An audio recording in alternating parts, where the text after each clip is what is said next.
នៅដើមឆ្នាំ1956សម្ដេចនរោត្តមសីហនុមេដឹកនាំចលនាសង្គមរាស្ត្រនិយមបានចាប់ផ្ដើមធ្វើកំណែទម្រង់រដ្ឋធម្មនុញ្ញឆ្នាំ1947គឺរដ្ឋធម្មនុញ្ញឆ្នាំ1947នោះហើយដែលរដ្ឋសភានិងគណៈបកនយោបាយនានាមានតួនាទីយ៉ាងសំខាន់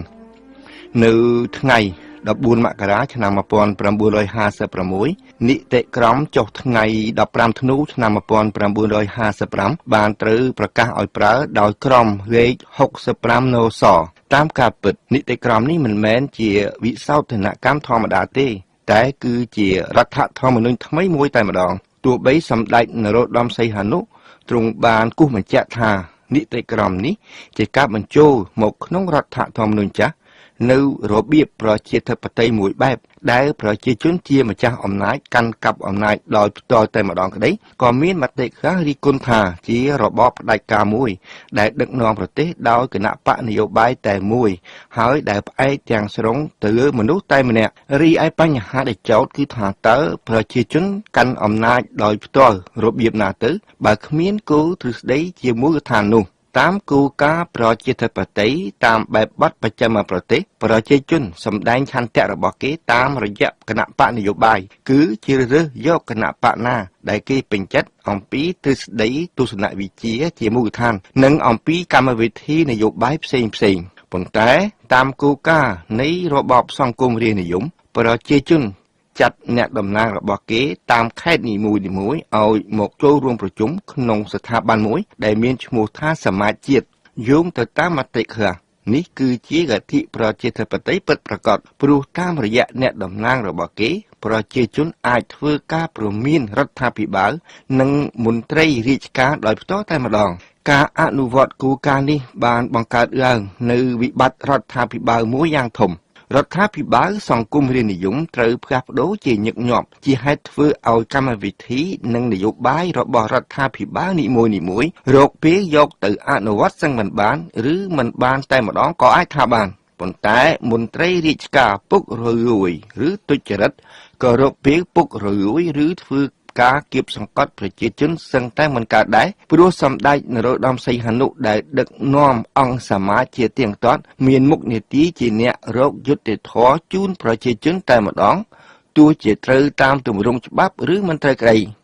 នៅក្នុងរដ្ឋធម្មនុញ្ញឆ្នាំ1947មន្ត្រីរាជការមានច្បាប់និងប្រព័ន្ធច្បាប់ជាច្រើនសម្រាប់ការពារផលប្រយោជន៍របស់គេប៉ុន្តែនៅក្នុងអង្គសមាជដែលបើកអង្គប្រជុំយ៉ាងហោចណាស់ក៏2ដងដែរក្នុងមួយឆ្នាំគ្មានគោលការណ៍ច្បាប់អ្វីដែលរារាំងមិនឲ្យដោះស្រាយបញ្ហាជាក់ស្ដែងនិងចំពោះមុខរបស់ប្រជាជនទេទោះការដោះស្រាយបញ្ហានានាច្រើនតែប៉ះពាល់ដល់ប្រយោជន៍សេដ្ឋកិច្ចគោលការណ៍ពាណិជ្ជកម្ម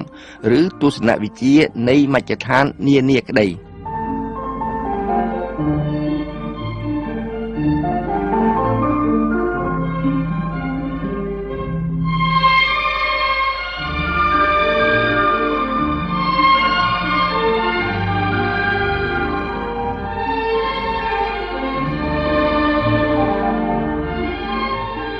នីតិក្រមដែលប្រកាសឲ្យប្រើដោយក្រមលេខ65 នសចុះថ្ងៃ14មករាឆ្នាំ1956តម្រូវឲ្យបង្កើតសភាប្រជាជនតាមខេត្តនិងសភាប្រជាជននៅក្នុងរាជធានីហើយចាត់តាំងឲ្យមានសមាជជាតិមួយដែលចេញសេចក្តីសម្រេចផ្សេងប្រជាជនត្រូវដឹងអំពីកិច្ចការរដ្ឋផ្សេងស្ថាប័ននេះតែងតាំងនាយករដ្ឋមន្ត្រីនិងបោះឆ្នោតទៅលើសំណូមពរផ្សេងដល់រដ្ឋាភិបាលហើយនឹងទៅលើសេចក្តីសម្រេចចិត្តសម្រាប់រដ្ឋសភាប៉ុន្តែរដ្ឋសភាអាចរៀបចំបោះឆ្នោតប្រជាមតិស្តីពីបញ្ហាផ្សេងទាក់ទងនឹងសេចក្តីសម្រេចចិត្តរបស់សមាជជាតិខាងផ្នែកតុលាការជាន់ខ្ពស់ច្បាប់មួយចុះថ្ងៃ15ធ្នូឆ្នាំ1955ហើយដែលប្រកាសឲ្យប្រើនៅថ្ងៃ14មករាឆ្នាំ56នោះដែរបានប្រែក្លាយអត្ថបទថ្ងៃ27ធ្នូឆ្នាំ1949ឲ្យមានលំនាំដូចតទៅប្រធាននិងអនុប្រធាននៃសាលាកាត់ក្តីនេះពុំមែនចាំបាច់ជាចៅក្រមទេ ព្រះមហាក្សត្រជាអ្នកតែងតាំងប្រធាននិងអនុប្រធាននៃស្ថាប័ននោះក្នុងចំណោមសមាជិក5នាក់ជាសាមីជនគណៈកម្មការអង្កេតស៊ើបសួរត្រូវដឹកនាំដោយអ្នកតំណាងរាស្ត្រគឺមិនមែនដោយចៅក្រមទេអត្ថបទនេះមានជាលម្អិតទៀតប៉ុន្តែខ្ញុំសូមលើកឡើងតែពី3ចំណុចប៉ុណ្ណោះទោះជាយ៉ាងណាក្តីគេអាចនិយាយបានថារដ្ឋធម្មនុញ្ញឆ្នាំ1956នោះរក្សារបបសភាដដែលប៉ុន្តែរបបសភានិយមតាមបែបបច្ចិមប្រទេសបានคล้ายទៅជារបបសភានិយមផ្ទាល់ពាក់កណ្ដាល Democracy Semi-Direct នៅក្នុងរដ្ឋធម្មនុញ្ញឆ្នាំ1947គេឃើញមានសិទ្ធិធ្វើបឋនាលិខិតសិទ្ធិនេះត្រូវរក្សាទុកនៅក្នុងរដ្ឋធម្មនុញ្ញឆ្នាំ56គឺត្រង់មាត្រា14សិទ្ធិរបស់ប្រជាជននៅក្នុងរដ្ឋធម្មនុញ្ញឆ្នាំ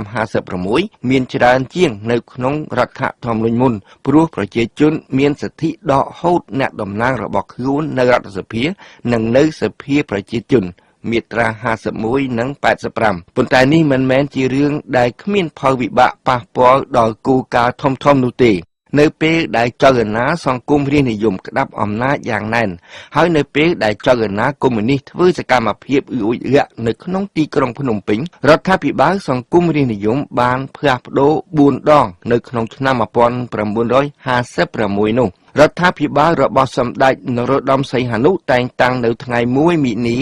ត្រូវប្រគល់ទៅឲ្យលោកខឹមទិតវិញនៅថ្ងៃ3ខែមេសានៅថ្ងៃ15សីហាដោយវេនសម្ដេចនរោត្តមសីហនុម្ដងទៀតហើយនៅថ្ងៃ25តុលាលោកសានយុនបានត្រូវតែងតាំងជាប្រមុខរដ្ឋាភិបាលនៅខែតុលានោះមានព្រឹត្តិការណ៍មួយដ៏ធំប្រទេសថៃបានដាក់កងទ័ពរបស់គេជំនួសពួកនគរបាលនៅព្រះវិហារនេះជារឿងមួយដ៏ចម្រូងចម្រាសនៅថ្ងៃ22វិច្ឆិកាឆ្នាំ1956